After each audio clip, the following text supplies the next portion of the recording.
Companheiras e companheiros, amigas e amigos, este é o nosso canal.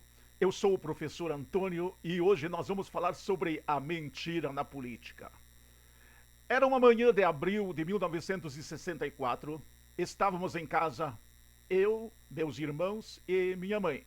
Meu pai, como sempre, saía muito cedo para trabalhar e não era diferente neste dia. Meu pai tinha saído para trabalhar e quando lá um pouco antes do almoço, lá pelas 11 horas mais ou menos, meu pai entra assustado, apavorado em casa e diz para minha mãe: o comunismo está entrando no Brasil. O comunismo está invadindo, cercaram o Brasil e os militares estão armados e vão tentar salvar o Brasil do comunismo. Então é pro povo, os jornais, rádio e televisão diziam: é pro povo ir rezar nas igrejas para que o comunismo não entre, e rezar para que os militares tirassem das mãos dos comunistas o Brasil e o povo brasileiro. Então minha mãe começou a chorar. Eu tinha 4 anos de idade, tinha um irmão de 1 ano de idade. Então meu irmão não entendia nada ainda com 1 ano de idade, mas a minha irmã com 7 anos de idade começou a chorar e por atacado eu com 4 anos de idade também comecei a chorar. Então minha mãe, meus irmãos, todo mundo chorando, meu pai apavorado, nós trocamos a roupa e fomos na igreja. A igreja estava lotada de gente chorando e rezando, acreditando que o comunismo estava entrando no Brasil, conforme noticiou rádio, jornais e televisão naquela data. Bom, como era abril, e mais precisamente 1º de abril, coube bem o dia da mentira, aquilo não passou de uma grande mentira. Era tudo mentira, o comunismo não tinha cercado o Brasil coisíssima nenhuma, o comunismo não estava entrando coisíssima nenhuma, e o que é que estava acontecendo de verdade? Um golpe de Estado, onde os militares, a mando dos americanos, estavam tomando o poder e se tornando mais um país vira-latas dos Estados Unidos. Estados Unidos, nesta época, dominava vários países nas Américas, como é o caso de Uruguai, Paraguai, Argentina, Bolívia, Chile, e também estava dando golpe de Estado no Brasil. Adivinhem quem é que tinha cercado o Brasil e tinha as armas apontadas para o Brasil caso o golpe de Estado desse errado? Estados Unidos da América. E mandaram mentir ao povo brasileiro que os comunistas estavam cercando o Brasil, que os comunistas iriam tomar o Brasil. A União Soviética, que era o país comunista mais importante no mundo, não sabia de nada, não tinha a menor ideia do que estava acontecendo no Brasil. E, no entanto, mentiram que eram eles que estavam tomando o país. Então isso não passou de uma grande mentira, não passou do 1º de abril. Agora, o golpe de 64 foi de verdade. Os militares tomaram o poder e derrubaram um governo legitimamente eleito pelo povo chamado João Goulart. Então João Goulart perdeu o poder, foi derrubado pelos militares, os militares tomaram o poder e ficaram 25 anos no poder.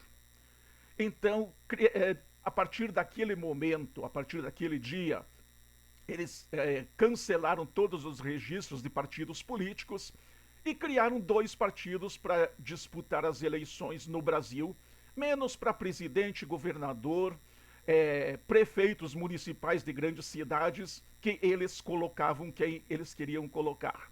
Então o povo passou a não votar para presidente, para governador e para prefeitos nas capitais e nas grandes cidades. Eles passaram a colocar gente deles. Então o povo perdeu o direito ao voto.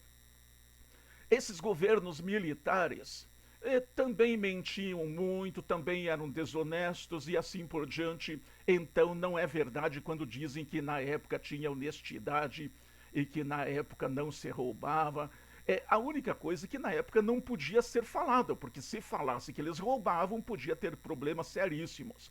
Nós tínhamos a ditadura perseguia, torturava, matava e assustavam com o comunismo. Diziam: olha, os comunistas podem entrar, os comunistas são perigosos.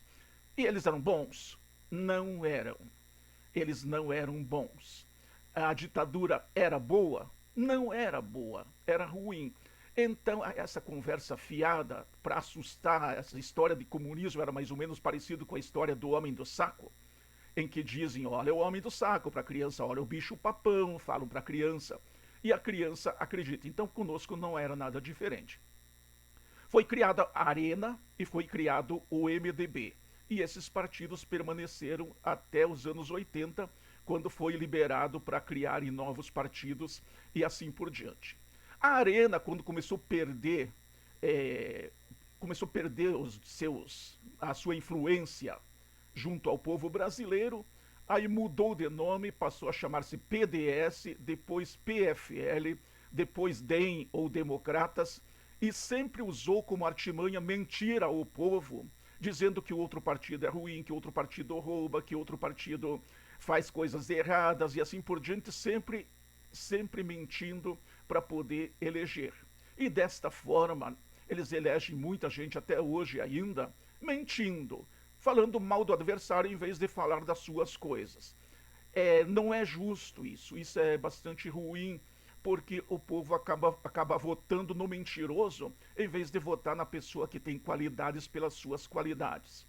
Então vota contra os defeitos do outro, esses possíveis defeitos que muitas vezes são mentira. E desta maneira nós não temos eleições limpas, porque nós não temos gente séria como candidato, principalmente da direita, que precisam mentir muito para poder eleger os seus representantes, como foi o caso de 2018, em que o presidente se elege através de um monte de fake news, de notícias mentirosas, de histórias de kit gay e assim por diante. Então isso é muito ruim, isso é muito problemático para o país, eleger pessoas porque não quer que o outro se eleja porque o outro é pior. Então nós temos que eleger uma pessoa porque ela é boa e não porque o outro é pior. Então, se você gostou desse vídeo, curta, compartilhe, inscreva-se no canal, que isso vai ajudar muito a gente a criar novos vídeos, a gente a empolgar-se, trabalhar com bastante empolgação, porque é isso que a gente gosta de fazer e isso que a gente espera fazer bem feito. Um abraço a todos.